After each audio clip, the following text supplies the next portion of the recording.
Hey guys, I hope you're having a beautiful day. I wanted to show you something. So right now there's some tension and a fight is about to probably break out, a small one, with the dogs here.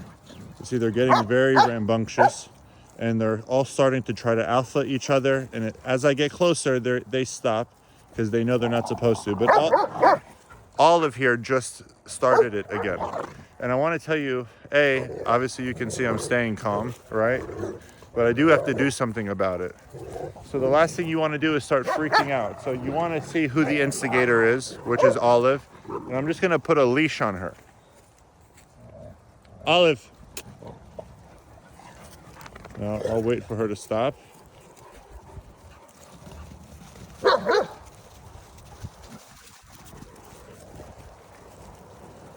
And I'm going to walk towards her as long as it takes. I don't care how far it is. If I say her name right now, it won't matter because she's not Olive. Olive.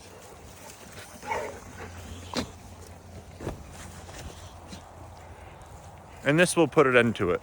It should. If not, then I'll leash another dog. If not, then I'll leash another dog. But I'm gonna leash the dog that's creating the tension, that's riling them all up. Now, if I was gonna leash another dog, it would be Ajax here.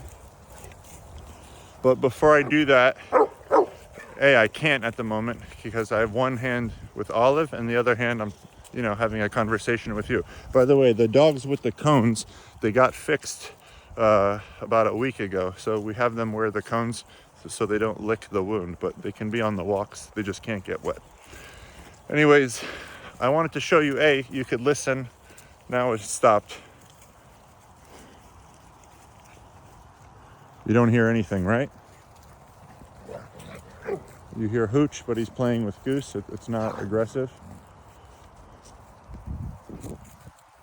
Now they're kissing. Moo, Kylo.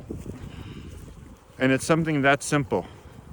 It's really important to know, your dogs. Why? So you can know who is the instigator. But it doesn't need such extreme measures. It doesn't need such extreme measures to bring the energy down. Simply walking, you notice I barely said her name. What's really important about this that I'd like to mention, please, is that I definitely didn't say her name when I knew she wouldn't listen. If she's, focused on playing tag and roweling the dogs up and running and the zoomies and all that, there's no way me saying her name, it's not going to do anything, right? And she's a dog that I think has rather good recall. Sorry, my mouth is a little dry, excuse me. It's quite chilly and windy today. So I only said her name. I said her name the second she made eye contact with me. Really important piece here is I only said her name the second that she made eye contact with me. That's when I said in a stern voice, Olive. You should only have to say it once, twice the most.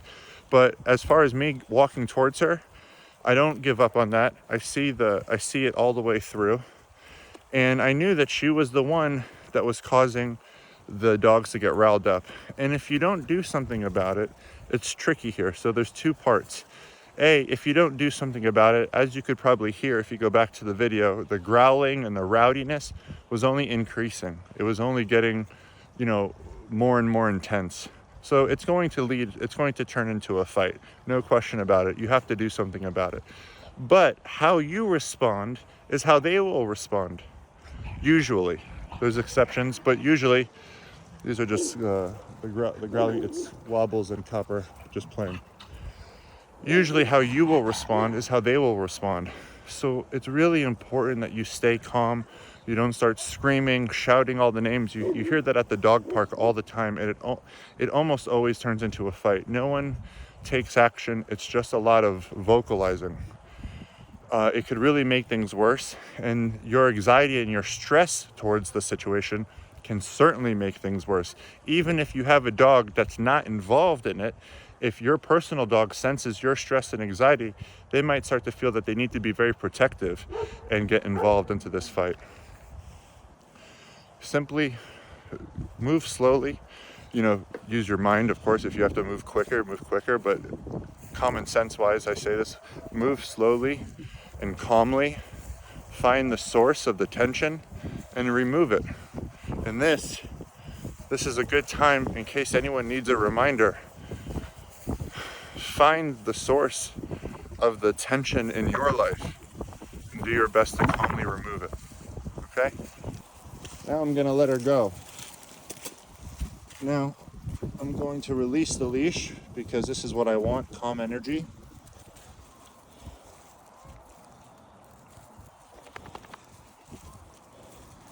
She's kind of shaking it off, as you saw. And now it's better, see? If she was to go right back into creating the intensity that I don't want, or creating any energy that you don't want, if she starts to do it again, I go right back to the leash. Always have a leash on you.